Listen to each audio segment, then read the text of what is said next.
আসসালামু আলাইকুম। ফ্রিল্যান্সিং করার জন্য শুধু স্কিলই অ্যানাপ নয়। অনেকেই ফ্রিল্যান্সিংয়ে কোটি কোটি টাকা ইনকামের কথা শুনে এবং চটকদার বিজ্ঞাপন দেখে নিজের জবটা ছেড়ে ফ্রিল্যান্সিংয়ে আসার মতো বোকামি করে।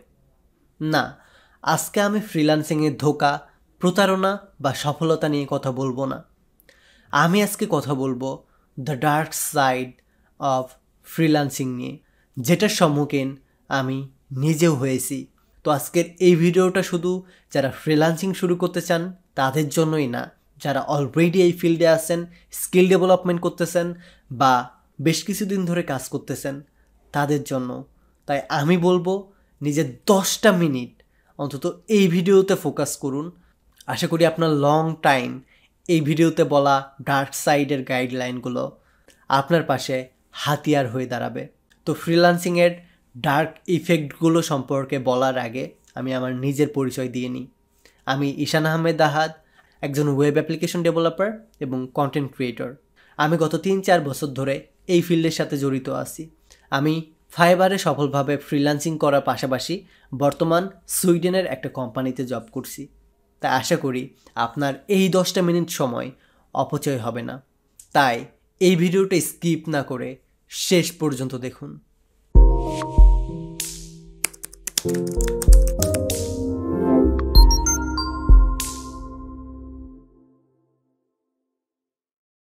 আমি সাধারণভাবে যদি কাউকে জিজ্ঞেস করি আপনি ফ্রিল্যান্সিং কেন করতে চান, তাহলে তার উত্তরগুলো এরকম হয়ে থাকে: আমি অন্যের আন্ডারে কাজ করতে পছন্দ করি না, নিজের জন্য কিছু করতে চাই। দেন অফিসে বসের ঝাড়ি শুনবে কে? আমি নিজের জন্য কাজ করতে চাই। দেন ফ্রিল্যান্সিং করতে চাই কারণ এখানে নিজের স্বাধীনতা আছে। এবং সেই সাথে মাঝে মধ্যে এরকমও কিছু প্রশ্নের উত্তর পাই, যেটা হলো বর্তমান বাজারে বাংলাদেশের চাকরির অবস্থা খুবই খারাপ, তাই নিজের পায়ে দাঁড়ানোর জন্য ফ্রিল্যান্সিং করতে চাই। এবং সেই সাথে অনেকেই জবের সাথে ফ্রিল্যান্সিংয়ের স্যালারিটাকে কম্পেয়ার করতে চায়, যার কারণেই অনেকেই ফ্রিল্যান্সিংয়ের দিকে ফোকাস করে।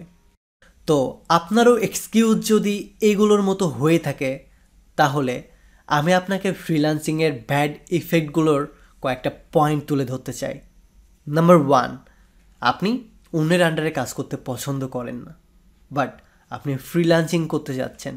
তো এইটার জন্য অ্যাজ এ বিগিনার হিসেবে আমি আপনাকে এতটুকু বলতে চাই, আপনি যখন জব করেন তখন আপনি একটা বসের আন্ডারে কাজ করেন, আর আপনি যখন ফ্রিল্যান্সিং করেন তখন আপনি একটা বসের আন্ডারে কাজ করেন না। তখন আপনি প্রতিদিন 10টা-20টা বায়ারের আন্ডারে কাজ করবেন। তো আপনি যদি একটা বায়ারের আন্ডারে কাজ করতে পছন্দ না করেন, তাহলে আমার কথা হচ্ছে আপনি 10টা বায়ারকে কীভাবে হ্যান্ডেল করবেন। ফ্রিল্যান্সিংয়ে আপনার প্রতিদিন নতুন নতুন এবং ভিন্ন ভিন্ন রিকোয়ারমেন্টের সাথে প্রজেক্ট। আপনি চাইলেও রিকোয়ারমেন্টে একটাও ভুল করতে পারবেন না। যদি রিকোয়ারমেন্ট অনুযায়ী প্রজেক্ট না হয়, তাহলে বায়ার আপনাকে একটা টাকাও দেবে না। শুধু এইটাই না, আপনি যে কাজটা করতেছেন এই কাজটা প্রতিটা সেকেন্ডে, প্রতিটা মুহূর্তে বায়ারের কাছে স্ক্রিনশট যাবে। আপনার 10 মিনিটও ফাঁকি দেওয়ার মতো সময় নেই সেখানে। শুধু যে এখানেই শেষ, ব্যাপারটা মোটেও এটা না। আপনার কাজে যদি কোনো সমস্যা হয় এবং বায়ার যদি সাথে সাথে পরিবর্তন করতে বলে বা বায়ারের যদি পছন্দ না হয়, এটার জন্য যদি বায়ার খারাপ বিহেভিয়ার করে, সেই বায়ারের উত্তরে যদি আপনি আবার রুড বিহেভিয়ার করেন, এটার জন্য আসতে পারে আপনার অ্যাকাউন্টে ওয়ার্নিং। শুধু এখানেই শেষ নয়, আপনি জব করতে চান না একটা বসের ঝাড়ি শোনার ভয়ে, বাট ফ্রিল্যান্সিংয়ে আপনাকে প্রতিদিন প্রত্যেকটা প্রজেক্ট পাওয়ার আগে 10, 20 কিংবা অনেক সময় 30 জনের সাথেও জুম বা মিটিংয়ে ভিডিও কলে কথা বলতে হতে পারে। তাদের প্রত্যেকের পরিবেশ ভিন্ন, তাদের প্রত্যেকের বিহেভিয়ার, আচরণ এবং টাইম জোনও ভিন্ন। এখান থেকে 2 জন অন্তত রুড বিহেভিয়ার মানুষ আপনি পেয়েও যেতে পারেন। তখন আপনি কি করবেন? যদি ব্যাপারটা এখানেও শেষ হতো তাহলে মেনে নেওয়া যেত। তবে ফ্রিল্যান্সিং আপনি নিজের আন্ডারে করতেছেন না। অনেক সময় আমরা বলি যে বসের আন্ডারে কাজ করতে ভালো লাগে না বা অন্যের আন্ডারে কাজ করতে ভালো লাগে না।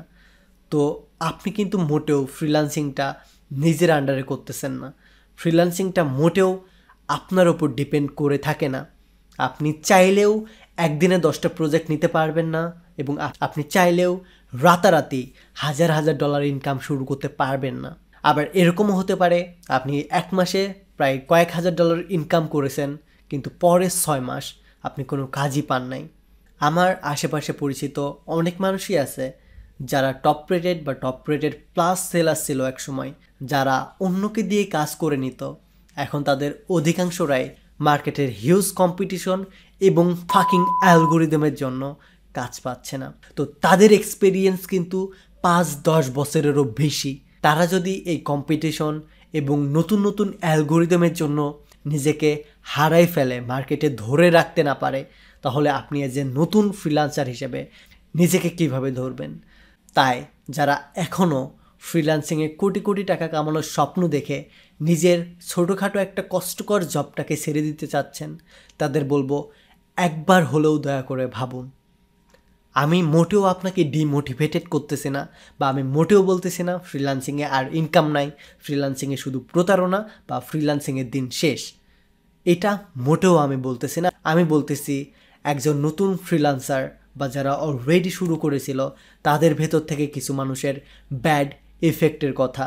শুধু যে আপনি সফলদের কাতারেই পড়বেন, ব্যাপারটা মোটেও এটা না। এটা অনেকাংশে আপনার ভাগ্যের ওপরও ডিপেন্ড করবে।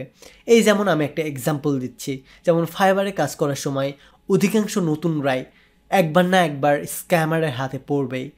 স্ক্যামার বলতে আমি বোঝাচ্ছি আপনাকে কাজ দিবে, কাজ করে নেবে এবং পরবর্তীতে অর্ডার ক্যান্সেল করে চলে যাবে। এরকমটা হওয়ার হামেশাই হয়ে থাকে। ইভেন আমার সাথে অনেকবার হয়েছে। এবং এরকম ফ্রিল্যান্সার পাওয়া যাবে না যারা নতুন অবস্থায় বা লেভেল 1-2 সেলার হওয়া অবস্থায় তারা এরকম স্ক্যামের শিকার হয় নাই। তাই সবসময় একদিকে আপনাকে যেমন থাকতে হবে সতর্ক, এবং অন্যদিকে আপনাকে হতে হবে ক্রিয়েটিভ। সেই সাথে প্রতিনিয়ত নতুন নতুন অ্যালগোরিদমের সাথে নিজেকে মানিয়ে নেওয়ার জন্য, নতুন নতুন ক্লায়েন্টের সাথে আপনাকে নিজেকে মানিয়ে নেওয়ার জন্য আপনাকে করতে হবে কঠোর পরিশ্রম। আপনার মন মানসিকতা যদি হয়ে থাকে আমি অন্যের আন্ডারে কাজ করতে চাই না, নিজের জন্য কিছু করতে চাই, তাহলে ফ্রিল্যান্সিংটা আপনার জন্য না। কারণ একজন ফ্রিল্যান্সারের যোগ্যতা একজন জব এমপ্লয়ের থেকে অনেক বেশি। কারণ একজন ফ্রিল্যান্সার শুধুমাত্র একজন বসের আন্ডারে কাজ করে না বা একটা কোম্পানির জন্য কাজ করে না। তিনি প্রতিনিয়ত নতুন নতুন চ্যালেঞ্জ সম্মুখীন করে নতুন নতুন কোম্পানি, নতুন নতুন বস বা ক্লায়েন্টের সাথে কাজ করেন। সো এইটার জন্য একদিকে আপনাকে হতে হবে নম্র, ভদ্র, এবং সেই সাথে থাকতে হবে আপনার এনাফ পরিমাণ কমিউনিকেশন স্কিল। না, আমি আপনাকে ইংলিশ স্কিল ডেভেলপের কথা বলতেছি না, আমি বলতেছি কাস্টমার কমিউনিকেশন স্কিল। একজন কাস্টমারকে কিভাবে স্যাটিসফাই করতে হয়, একজন কাস্টমার কি চায়, এটা তাদের রিকোয়ারমেন্ট দেখেই বুঝে নিতে হবে আমাদের। এবং আপনি তখনই একজন সফল ফ্রিল্যান্সার হতে পারবেন যখন আপনি নিজেই নিজের সেলফ মোটিভেটর হবেন। বিকজ এই রাস্তাটা এতটাও ইজি না। আপনাকে প্রতিদিন প্রতিনিয়ত নতুন নতুন চ্যালেঞ্জের সম্মুখীন হতে হবে। আপনি মাসের পর মাস কাজ নাও পেতে পারেন এবং এক মাসে আপনি লক্ষ টাকাও ইনকাম করতে পারেন। তাই আমার নতুন ফ্রিল্যান্সার এবং যারা ফ্রিল্যান্সিংয়ের সাথে 1-2 বছর ধরে যুক্ত আছেন তাদের কাছে একটাই রিকোয়েস্ট থাকবে, সেটা হলো হাল না ছেড়ে নিজের প্রতি এই বিশ্বাস রাখুন এবং নিজের স্কিল ডেভেলপমেন্টের পাশাপাশি অন্য মানুষের সাথে কথা বলুন। কারণ আপনি যখন ফ্রিল্যান্সিংয়ে সফলভাবে কাজ শুরু করবেন তখন শুধুমাত্র আপনার ইংলিশ স্কিল দিয়ে বা আপনার কাজের স্কিল দিয়ে আপনি প্রজেক্টটা পাবেন না, আপনার বায়ার হ্যান্ডেলিং স্কিলটাও অনেক বেশি কাজে দেবে। তো এই কয়েকটা জিনিস যদি আপনি মাথায় রাখেন তাহলে আমি আশা করি আপনি সাময়িক সময়ের জন্য পিছিয়ে থাকলেও পরবর্তীতে আপনি থাকবেন সবার শুরুতে। তাই ধৈর্য সহকারে কাজ শিখে যান এবং যতদিন পর্যন্ত না আপনি ফ্রিল্যান্সিংয়ে সফল একটা পজিশন ক্রিয়েট করতে পারতেছেন ততদিন আপনি জব ছাড়বেন না, যদি আপনি জবে থেকে থাকেন। আর আপনি যদি স্টুডেন্ট হয়ে থাকেন তাহলে স্কিল ডেভেলপমেন্ট করুন, কমিউনিকেশন স্কিল ডেভেলপমেন্ট করুন এবং সেই সাথে প্রতিনিয়ত নতুন নতুন পরিবেশের মানুষের সাথে পরিচিত হতে থাকুন। আপনার নেটওয়ার্কটা বৃদ্ধি করুন। এটা করতে পারেন আপনি ইউটিউবের কন্টেন্ট ক্রিয়েটিংয়ের মাধ্যমে বা গিটহাবে কন্ট্রিবিউশন করে। তো আমাদের ফ্রিল্যান্সিংয়ের the dark side of part 1 এই পর্যন্তই থাকবে। দেখা হবে নতুন কোনো ফ্রিল্যান্সিংয়ের ডার্ক সাইড নিয়ে। তাই আপনি যদি এই চ্যানেলে একজন নতুন দর্শক হয়ে থাকেন তাহলে অবশ্যই হাবলু প্রোগ্রামার ইউটিউব চ্যানেলটি সাবস্ক্রাইব করে আমাদের পাশে থাকবেন। ধন্যবাদ। Take a risk.